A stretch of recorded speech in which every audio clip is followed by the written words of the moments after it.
அன்புக்குரியவர்களே, இன்றைக்கு நாம புனித வாரத்தினுடைய புதன்கிழமையிலே நாம் பயணப்பட்டு கொண்டிருக்கிறோம். இன்றைய மைய செய்தி என்னன்னா, இறைவனுடைய இதயத்திற்கு நம்முடைய உள்ளத்தை திறந்து கொடுப்போம். இதுதான் இன்றைய மைய செய்தி. அன்புக்குரியவர்களே, என்னைக்குமே நாம ஒரு ஜெபத்தை மிகவும் எளிமையான விதத்திலே சொல்ல வேண்டும். எப்படிப்பட்ட ஜெபம்னா, ஆண்டவரே உம்மை நம்புகிறேன், என்னை வழி நடத்தும். ஆண்டவரே உம்மை நம்புகிறேன்னு சொல்லும் பொழுது அவருடைய ஆற்றலை, ஆசீரை மகிமைப்படுத்துகின்ற தன்மையை நாம நம்ப வேண்டும். இது நாள் வரைக்கும் நாம் வாழ்ந்து கொண்டிருப்பது, பலவிதமான சுப செயல்களை அனுபவித்துக் கொண்டிருப்பது ஆண்டவருடைய கிருபையால், அவருடைய அனுகிரகத்தால், வல்லமையால் அவர் நம்மை கனப்படுத்தி கொண்டிருக்கிறார். அதனால நாம என்ன சொல்லணும்னா, ஆண்டவரே உம்மை நான் நம்புகிறேன். எத்தனையோ பேரு நோயினால, பிரச்சனையினால, துன்பத்தினால, மனசுல நிம்மதி இல்லாம, தூக்கம் இல்லாம, கவலைப்பட்டு கண்ணீர் வடித்துக் கொண்டிருக்கின்ற பொழுது இன்னைக்கு நம்ம ஒவ்வொருவரையும் ஆண்டவர் ஆசீர்வதிச்சிருக்கிறானா, அவருக்கு நாம நன்றி உள்ளவர்களாக வாழணும். அதற்காக நம்முடைய உள்ளத்தை திறக்கணும்.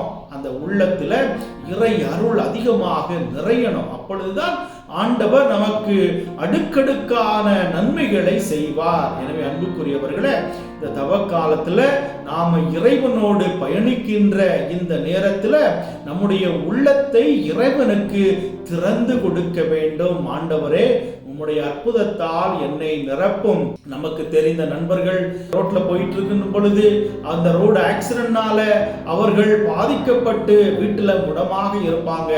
பல பேர் கோயிலுக்கு போகணும் அப்படின்னு முயற்சி எடுத்தால் கூட அவர்களுடைய உடல் ஒத்துழைக்காமல் போகலாம்.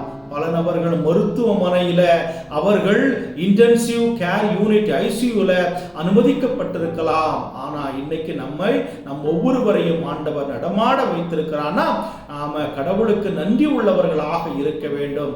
எதையுமே அதிகமாக இறுக பற்றி கொள்ளாமல் நாம் இறைவனுக்கு நம்மை முழுவதுமாக அர்ப்பணிக்கின்ற ஆற்றலை கடவுள்கிட்ட நாம இன்றைய நாள்ல கேட்போம். ஆண்டவரே, நான் இந்த உலகத்துல எத்தனை நாள் வாழ போறேன்னு எனக்கு தெரியாது.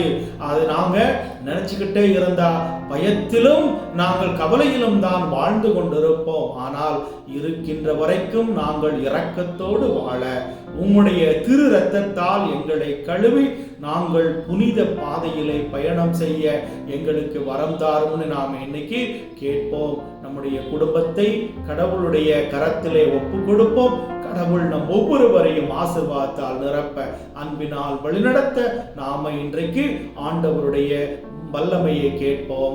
அவருடைய ஆசீரால் நிரப்பப்பட்ட பிள்ளைகளாக நாம் தொடர்ந்து இந்த தவ காலத்தில், இந்த புனித வாரத்தில் பயணம் செய்வோம். அன்புக்குரியவர்களே, இன்றைய செய்தி உங்களுக்கு பிடித்திருந்தது என்றால் நீங்கள் இந்த வீடியோவை உங்களுடைய நண்பர்களுக்கு அனுப்பி வைத்து நீங்கள் இந்த தமிழ் பைபிள் டிவி சேனலை சப்ஸ்கிரைப் செய்ய உதவி செய்யுமாறு கேட்டுக்கொள்கிறேன்.